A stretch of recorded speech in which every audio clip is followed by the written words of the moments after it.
उनके लिए तो पूरे जीवन भर के लिए एक दाग लगा है। अगर उस समय ही साथ में खड़े रहते उन पीड़ितों के साथ तो शायद अच्छा रहता। आप क्या मुँह दिखाओगे यमराज के पास? आप भगवान चित्रगुप्त के पास क्या आप जाओगे? तो भगवान चित्रगुप्त के पास तो सबकी लेखनी होती है ना, किसने क्या सोचा, किसने क्या बोला, किसने क्या कर्म किया। भोले बाबा के जो कार्यक्रम थे, उनके कार्यक्रम में घटना जो हुआ वह दुर्भाग्यपूर्ण है, नहीं होना चाहिए था। और निश्चित रूप से इसका दुख उनको भी अपार दुख होगा, उनके लिए तो पूरे जीवन भर के लिए एक दाग लगा है। और जाना, जो उनका कहना है कि जाना तो सबको एक न एक दिन है, वो ठीक है, जाना है। लेकिन जब कोई अपने लोग स्वजन या कोई अपने शिष्य या भक्त के साथ अप्रिय घटना होता है तो ये हमारा मानवीय स्वभाव है कि हम उसके साथ खड़े रहें।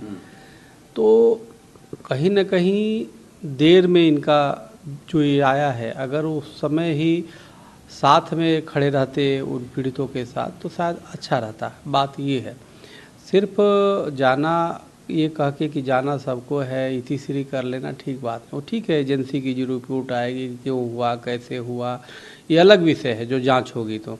लेकिन एक धर्म गुरु के नाते, एक आप गार्जियन के नाते आपका कहीं न कहीं ये दायित्व बनता था कि जो अप्रिय घटना घटी उसमें हम तुरंत जो है उसमें आपकी सहयोग, आपका समर्पण, आप उसमें उनके दुख दर्द के साथ खड़े होने चाहिए था। इतने दिनों तक आपने मोबाइल का स्विच ऑफ कर दिया जैसे सुनने में आया, अब उसके बाद बयान जारी कर रहे हैं।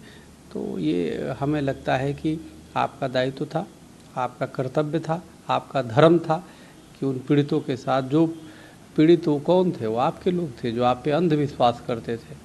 तो हमें लगता है कि आपको वो ठीक है, मैं भी समझता हूँ कि वहाँ का स्थानीय प्रशासन की भी उसमें कमी और गलती है, लेकिन सिर्फ वही उसी पे नहीं डाला जा सकता। आपका भी जो दायित्व था, क्योंकि लोग आपको सुनने आए थे, लोग आपके भक्त थे वो, तो इसलिए आपका एक कर्तव्य होता है। आप क्या मुँह दिखाओगे यमराज के पास? आप भगवान चित्रगुप्त के पास क्या आप जाओगे? तो भगवान चित्रगुप्त के पास तो सबकी लेखनी होती है ना, किसने क्या सोचा, किसने क्या बोला, किसने क्या कर्म किया। कर्मों का लेखा जोखा होता है, उसी के आधार पे स्वर्ग नरक तय होता है। क्या मुंह दिखाएंगे आप? वहाँ पे कोई बाबा नहीं, कोई भगत नहीं, सब बराबर लाइन में रहते हैं। आपको क्या लगता है, उनको तुरंत सरेंडर करना चाहिए था, अपने आप को करना चाहिए था? नहीं, देखिए, पुलिस के हवाले तो अगर पुलिस बुला रही तो बिल्कुल जाना चाहिए था, और जो भी जांच एजेंसियां कर रही है उसमें सहयोग जो मांगे उसको सहयोग देना चाहिए था। ये तो हर नागरिक का एक सामान्य सा कर्तव्य है, और वो तो धर्मगुरु, उनको तो और आगे बढ़ के वो करना चाहिए।